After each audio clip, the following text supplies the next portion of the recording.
Hi students, 11th class से जो second chapter चल रहा था यूनिट और मेजरमेंट। तो देखिए उससे हमने इससे पहले आपको बताया था, जो आज वीडियो है इससे पहले हमने आपको बताया है कि जो हमारे पास डायमेंशंस होती हैं उनके यूज क्या होते हैं। ठीक है, तो उनके बारे में हमने 4 यूज की आपको वीडियो 2 पार्ट्स में उपलब्ध कराई है। और उसके अब बात करते हैं कि जो हमारे पास देखिए मेज़रमेंट तो हमने किया था कि मेज़रमेंट जो हमने कि मेज़रमेंट क्या था इस सब के बारे में पढ़ चुके थे। लेकिन मेज़रमेंट होता कैसे है, किसका कैसे होगा, तो लेंथ का जो मेज़रमेंट है वो कैसे करते हैं उसके बारे में बात कर लेते हैं। ठीक है, आज तो लंबाई के मापन के लिए देखिए कुछ चीज़ें तो आप नॉर्मल तौर पे देखते हैं, जैसे मीटर स्केल होता है। तो आपने देखा होगा मीटर स्केल से जो होता है वो प्रत्यक्ष विधि से मापन होता है। ठीक है, और भी विधियाँ होती हैं, जैसे मैं आपको बताऊँ कि मीटर स्केल से हम 10⁻³ मीटर से 10⁻² मीटर तक का मेजरमेंट कर सकते हैं।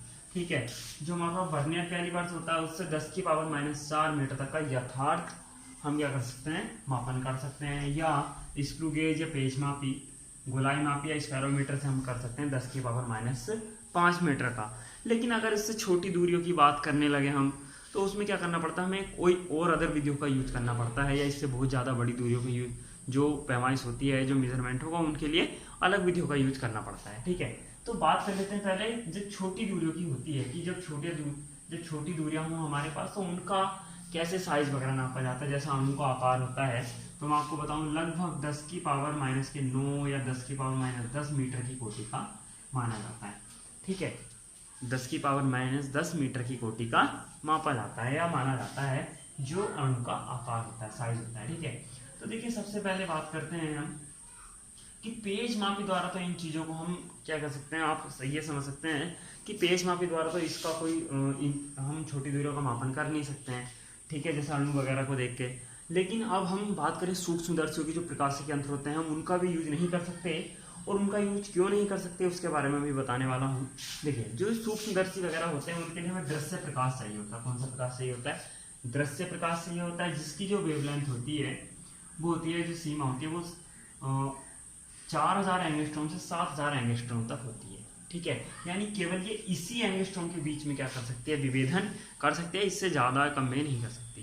तो आप ऐसे समझ के चलिए, तो जो एक एंगस्ट्रॉम होता है वो बराबर होता है 10⁻⁻10 एंगस्ट्रॉम के। ये आप यही ध्यान रखे चलिएगा कि जो दृश्य प्रकाश, देखिए इसका यूज भी काफ़ी होता है दृश्य प्रकाश का।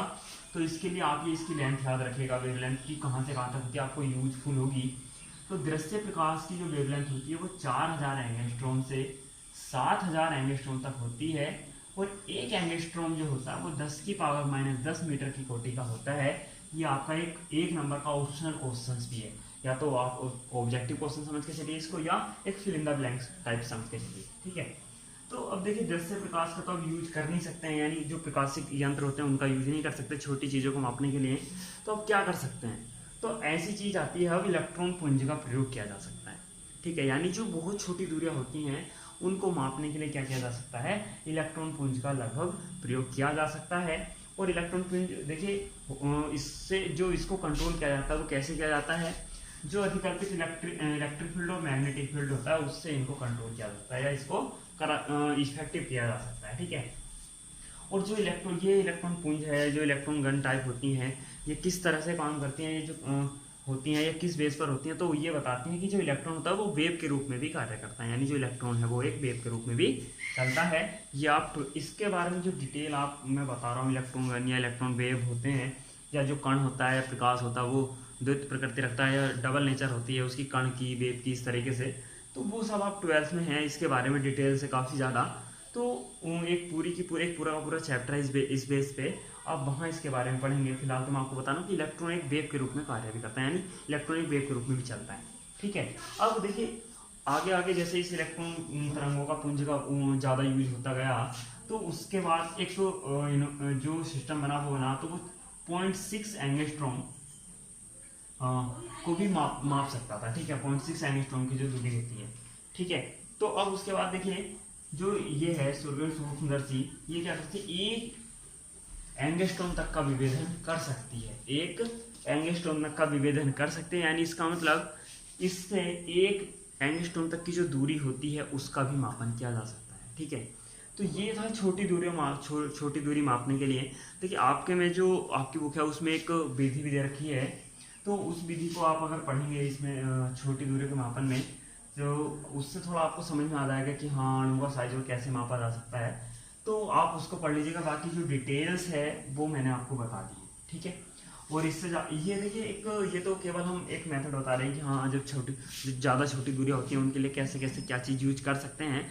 बाकी अधिकांश से जो क्वेश्चन आता है या कभी कभी केवल कभी कभी जो पूछा जाता है यहाँ से मापन से लंबाई के, वो पूछा जाता है केवल बड़ी दूरियों के मापन का, ठीक है। तो छोटी दूरियों के मापन में अधिकांश से क्या पूछा जाता है, इस तरह की चीज़ पूछी जाती है कि एक एंगस्ट्रॉम जो होता है वो कितने मीटर के बराबर होता है, ठीक है। या अदर और मैंने जो लिख रखी हैं इधर दूसरी चीज़ें भी लिख रखी हैं उनके बारे में पूछा जाता है। तो अब बात करते हैं देखिए बड़ी दूरियों के बारे में। तो बड़ी दूरियों का मापन जो होता है वो कैसे होता है, जैसे बड़ी दूरियों से मतलब क्या है कि ग्रह या तारों की दूरी जो होती है वो पृथ्वी से मापनी होती है। तो हम ऐसी विधि में क्या करते हैं, लंबन विधि का यूज करते हैं। तो देखिए सबसे पहले बताते हैं लंबन क्या होता है। आप अगर देखिए किसी एक वस्तु के लिए एक पेंसिल को हाथ में लीजिए और एक दीवार पर कोई एक पॉइंट लीजिए, उसको आप एक आँख क्लोज करके देखिएगा इस पेंसिल को, तो आपको इसकी पोजीशन कुछ और दिखाई देगी। फिर दूसरी आँच क्लोज करके पहली वाली आँच से देखिएगा तो इसकी जो पोजीशन होगी वो कुछ और दिखाई देगी। तो ये चीज़ जो उन दो जो पोजीशन में है उनमें जो डिफरेंट आया, उनके बीच में जो दूरी आई डिफरेंट की, वो चीज़ कहलाती है लंबन, ठीक है। और इसीलिए इस विधि को बोलते हैं हम लंबन विधि। इसमें होता क्या है देखिए, अब पृथ्वी पर ऐसे समझ के चलिए कि ए और बी यहाँ दो वेधशाला है, ठीक है, प्रयोगशाला समझ के चलिए, जिसके जरिए किसी ग्रह या जो स्टार वगैरह होते हैं जो प्लैनेट है उनको देखा जाए। तो अब ऐसे समझ के चलिए कि ये कोई ऐसे प्लैनेट है या अब ऐसे समझ के लिए ग्रह है, ठीक है। और यहाँ इसको पहली वाली वेधशाला से देखा गया इस तरीके से और दूसरी से देखा गया ये दूरी आप मान के चलिए डी है, क्या है डी, ठीक है। जो इनके बीच की दूरी है हम इसको बोलते हैं आधारक, क्या बोलते हैं आधारक, ठीक है। और इसको माना जाता है बी, क्या माना जाता है बी, ठीक, आधारक को। ये जो दूरी है ये हो जाती है ए एस या बी एस, ये हो जाती है लगभग बराबर। तो देखिए बी अपॉन डी अगर मैं निकालूं तो ये क्या होगी, बहुत लेस देन होगी बन, यानी बहुत छोटी होगी एक से, तो हम इसको नेगलेक्ट कर सकते हैं, ठीक है। तो अब देखिए ऐसी कंडीशन में क्या होता है, हम इसको क्या बोलते हैं आधारक। और इसको एक तरह से अगर हम कोण बराबर जो कोण बराबर 4 त्रिज्या होती है हम उसके अकॉर्डिंग बात करें तो वहां से अगर इनके बीच में कोण क्या हो, थीटा हो, ठीक है। तो थीटा बराबर हो सकता है, थीटा बराबर आप अगर लिखें तो थीटा बराबर आ जाएगा बी अपॉन डी, ठीक है। तो डी बराबर कितना आ जाएगा, बी अपॉन थीटा। आप इसके जरिए क्या निकाल सकते हैं, दूरी निकाल सकते हैं। इसका उपयोग देखिए अगर कोई जो ग्रह वगैरह होते हैं, ठीक है, तो उनके जो ये व्यास होते हैं, व्यास के माप निकालने के लिए भी इसका यूज किया जा सकता है। इसी विधि का इस तरीके का आप समझ के चलिए, ये बी का काम करेगा, ये डी का काम करेगा, और यहाँ थीटा यानी अल्फा का मान, यहाँ से अल्फा का मान ज्ञात होने पर हम ये डी ज्ञात होने पर ये बी वाला मान निकाल सकते हैं। तो दोनों ही सेम प्रोसेस होते हैं, ठीक है। और ये विधि होती है लंबन विधि। अब देखिए मैं कुछ आपको छोटी छोटी परिभाषाएं बता दूं जो इम्पोर्टेंट हैं। तो देखिए इससे अलग भी मैं आपको अलग से बता दूंगा। देखिए एक फर्मी वो 10 की पावर -15 मीटर के बराबर होता है। इम्पोर्टेंट है ये 3 परिभाषाएं जो लिखी हुई हैं। एक खगोलीय मात्रा क्या होता है, एक AU जिसको बोलते हैं एस्ट्रोनॉमिकल यूनिट, ठीक है। 1.496 यानी 1.5 भी इसको बोला जाता है, इंटू 10⁻11 के मीटर के बराबर होता है। 1.5 इंटू 10⁻11 मीटर के इक्वली होता है। और ये होती क्या है, सूर्य से सूर्य से जो पृथ्वी है उसकी औसत दूरी कहलाती है। सूर्य से पृथ्वी की जो औसत दूरी है वो क्या कहलाती है, खगोलीय मात्रक कहलाती है। दूसरी एक प्रकाश वर्ष, लाइट ईयर जिसको बोला जाता है। तो देखिए 10 की पावर ये लगभग पूरा 10 की पावर 16 के इक्वल भी होता है यहाँ पे ऐसे, क्योंकि देखिए इसको अगर लगभग अप्रोक्सीमेट वैल्यू में निकालेंगे, सन्निकट मान निकालें इसका, तो लगभग 10 की पावर 15 के समथिंग बैठता है, ठीक है। तो 10 की पावर 16 मीटर के इक्वल बैठता है। तो लगभग 10 की पावर 16 मीटर भी होता है। तो अब लाइट ईयर है क्या, देखिए निर्वात में जो निर्वात में प्रकाश की चार्ज होती है 3 × 10 की पावर 8 मीटर पर सेकंड। कितनी होती है, 3 × 10 की पावर 8 मीटर पर सेकंड जो चार्ज होती है। तो इससे जो प्रकाश है वो एक वर्ष में इस चार्ज से जो दूरी तय कर लेता है उसको बोला जाता है एक लाइट ईयर। नेक्स्ट है एक पारसेक। तो देखिए एक पारसेक क्या होता है, 3.08 × 10⁻16 मीटर का इक्वल होता है। और ये देखिए ये परिभाषा सबसे इंपॉर्टेंट है और ये ध्यान रखिएगा, एक क्वेश्चन है यहाँ इंपॉर्टेंट कि लंबाई का सबसे बड़ा मात्रक क्या है, तो वो पार्सेक है। कंपटीशन क्या आपको ऑब्जेक्टिव क्वेश्चन दिया कि लंबाई का सबसे बड़ा मात्रक लिखिए, तो पार्सेक सबसे बड़ा मात्रक होता है, ठीक है। और होता क्या परिभाषा, वह दूरी जिस पर पृथ्वी की कक्षा की औसत त्रिज्या, यानी इस एक खगोलीय मात्रक की बात की गई है, त्रिज्या 1 आर्क सेकंड का कोण अंतरित करे तो एक पार्सेक कहलाता है। अब देखिए 1 आर्क सेकंड और एक जो आर्क मिनट है उसके बारे में मैं आपको थोड़ा बता दूं। तो देखिए आपने देखा होगा कि मान के चलिए आप ये 1 डिग्री का कोण है, ठीक है, 1 डिग्री। अब अगर इसी को मैं थोड़ा इन देखा होगा थोड़ा आगे बढ़ा दूं तो ये कोण काफ़ी, यहाँ आपको एरिया ज़्यादा दिखेगा, यहाँ तो छोटा था, और आगे बढ़ाऊँ तो ये काफ़ी और ज़्यादा बड़ा दिखेगा आपको। अब होता क्या है कि इस 1 डिग्री को जब ज़्यादा बड़ा हो जाता है तो इसको 60 भागों में बांटा जाता है, यानी 1 डिग्री को 60 मिनट में बांट दिया जाता है। किसमें? 60 मिनट में बांट दिया जाता है।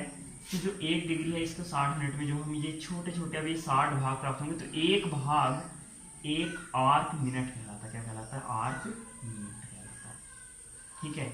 और जब देखिए अब मान लिया समझ के चलिए कि ये 1 आर्क मिनट का भाग है ये, तो अब ये जैसे जैसे दूरी बढ़ेगी तो ये इसके भी भाग काफ़ी ज़्यादा बड़ा हो जाएगा, तो ये छोटे छोटे भागों में डिवाइड किया जाता है। कितने? 60 भागों में डिवाइड किया।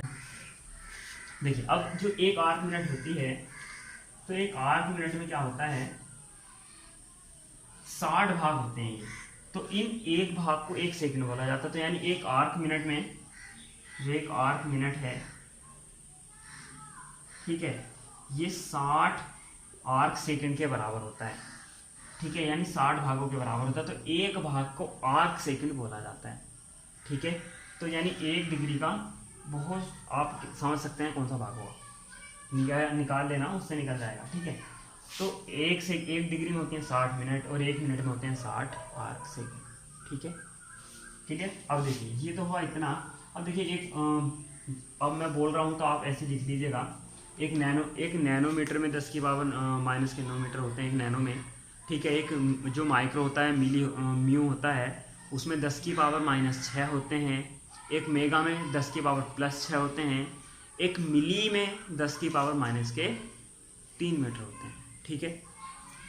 तो आज की वीडियो में इतना ही, और जो भी चीज़ समझ में ना आई हो एक बार ध्यान से बुक से जो लंबाई का मापन वाला टॉपिक आप देखेगा NCERT बुक से, तो ये क्लियर हो जाएगा सब कुछ आपका।